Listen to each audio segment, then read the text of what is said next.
this is Mick Foley. This is Harley Race. This is Shelton Benjamin. This is Mr. Wonderful Paul Orndorff. This is the Monster Abyss. And this is Daniel Bryan. This is JBL, and you're watching the MWF. Be there, live.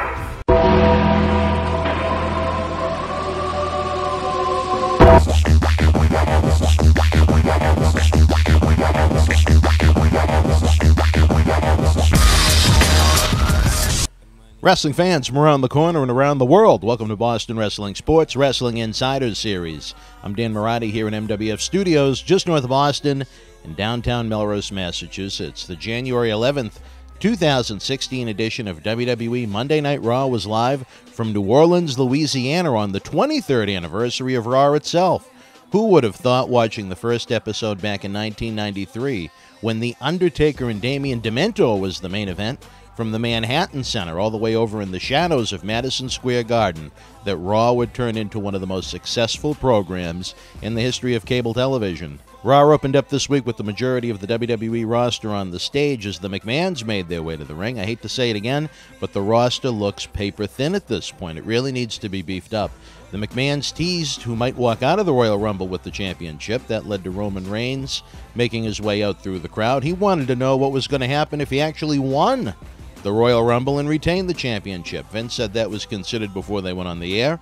And later in Raw, he'd face half the men on the stage. He said it wouldn't be Dean Ambrose, as he was in the first match. Then Sheamus nailed Ambrose from behind as he rolled down the ramp. After the commercial break, Ambrose and Sheamus went on to have one hell of a brawl. Like the dynamic between these two, Sheamus got busted open the hard way when Ambrose slammed him headfirst into the post, which led to a double countout. Ambrose started cleaning off the announcer's table as if we were going to see another elbow off the barricades, but Kevin Owens jumped him from behind. It was a great opening match. It continues the feud between Ambrose and Kevin Owens with what went on post-match. It leads to more scenarios with Sheamus. There's going to be a tag team match on SmackDown. I believe it is Ambrose and Neville taking on Sheamus and Kevin Owens Thursday night. Titus O'Neil defeated Stardust in what feels like it was the 40th week in the row they've wrestled, even if it's just the second or third time. Stardust attacked O'Neil after the matchup when he was shaking hands with the fans. Looks like we haven't seen the end of this one yet, unfortunately. O'Neil, it makes sense to beef up a little bit. Headed into the Royal Rumble, he could be considered a favorite just because of his size. I think the experiment with Cody Rhodes as Stardust is a continued failure. Nobody cares.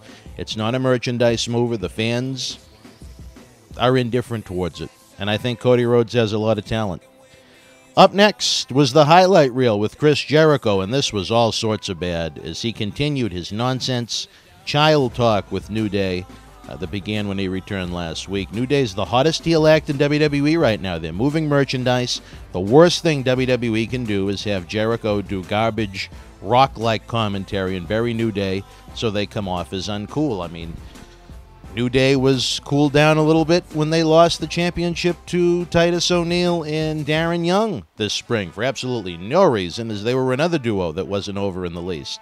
Usos came out in the middle of this, and they argued with New Day over who the real tag team of the year was. Jericho proposed that Kofi and Big E team up with Xavier in their corner against the Usos with Jericho in their corner. After the commercial break, you had an exceptional tag team match between the Usos and New Days. Nonsense for a finish, though, as Jericho stole Wood's trombone and broke it in half. It allowed Jey Uso to roll up Kofi for the win. The non-title pinfall win for the Usos should, in theory, line them up for a title match much sooner than later, and wouldn't Royal Rumble January 24th be a great place for that? Paul Heyman was trying to convince the McMahons to remove Brock Lesnar from the Royal Rumble match itself and allow him to face whoever the champion is at WrestleMania, saying that that was where the box office was. The McMahons were not fond of that idea. JBL announced that Sting is going to be the first inductee into the WWE Hall of Fame class of 2016. As always, WWE put together a first-class, awesome montage video for this announcement. Up next, you had the Wyatts taking on the new social outcast foursome of Heath Slater, Bo Dallas, Michael McGillicuddy, and Adam Rose. No mention of the two Rotundo brothers in the ring together for the first time. Braun Strowman destroyed them one by one.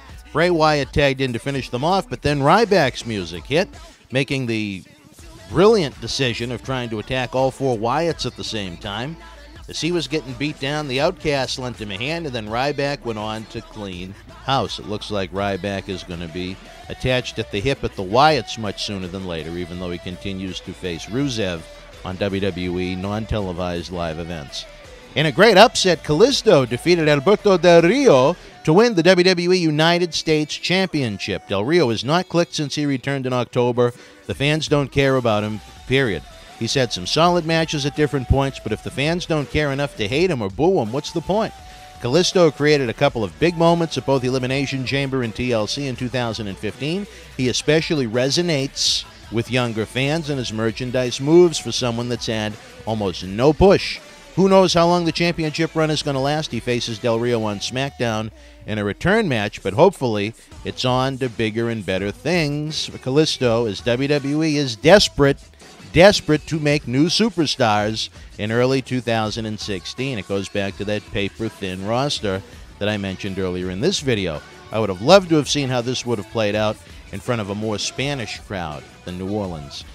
Becky Lynch attacked WWE Divas Championship before her match with Brie Bella even began. I like this angle more than the usual fluff and stuff diva angle you'd see. I can imagine you're going to see a Charlotte and Lynch match at Royal Rumble. Nature Boy Ric Flair cut a great promo on Lynch after the two divas were separated, and he refused to allow Charlotte to wrestle Brie Bella. In the main event, the WWE World Heavyweight Champion Roman Reigns competed in Vince McMahon's One versus All match, where he was set to take on all the heels in the Rumble. Vince was great here again. I just don't know what it says about the current WWE creative process that it takes a 70-year-old Vince McMahon to heat up Roman Reigns to the point he can reach the upper echelon without the fan backlash that John Cena has received for the better part of 11 years. But in the end, it's worked perfectly the last month or so. You cannot deny success. Kevin Owens was the first one sent into the ring to fight Reigns, while the rest of the posse hung out at ringside. I think Owens would be a great TV and house show opponent for Reigns headed into WrestleMania. They had a great chemistry. They work well together. The other heels started hitting the ring when Owens couldn't get the job done. Reigns beat the hell out of the Ascension, Stardust, and Tyler Breeze. Then New Day and League of Nations hit the ring for a 7-on-1 attack. Lesnar's music hit, and it sounded like the crowd in New Orleans was having an orgasm. It was so loud, it was amazing. New Day thought that Lesnar was coming out to join them in beating down Reigns, but he wasn't. Kicked the hell out of both factions and Kevin Owens. Once the ring was cleared, Lesnar brought Reigns to the center of the ring, and he hit that F5 on him. Great angle to end the show. Didn't like Reigns popping up as Lesnar and Paul Heyman walked towards the back. Sometimes the small things make all the difference. Reigns was kind of eyeing him with a grin on his face. I didn't like that at all. I would rather have seen Reigns laying there dead, selling the beating after getting attacked by so many heels before Lesnar even came out. Overall, this was a 3-hour show that moved at a brisk pace and made you more interested in the Royal Rumble, the mission of any good TV show. I hated the Chris Jericho comedy, and I've seen more than enough of Stardust and Titus O'Neil, but this week's Raw really delivered. I'd love to hear your thoughts on the show, as we're now less than 2 weeks away from the big one, the Royal Rumble in Orlando, Florida, Sunday, January the 24th on WWE Network and traditional pay-per-view. We're very happy to announce that WrestleMania weekend will be in Dallas, Texas as part of WrestleCon at the iconic downtown Hyatt Regency Hotel, both April 1st and April 2nd.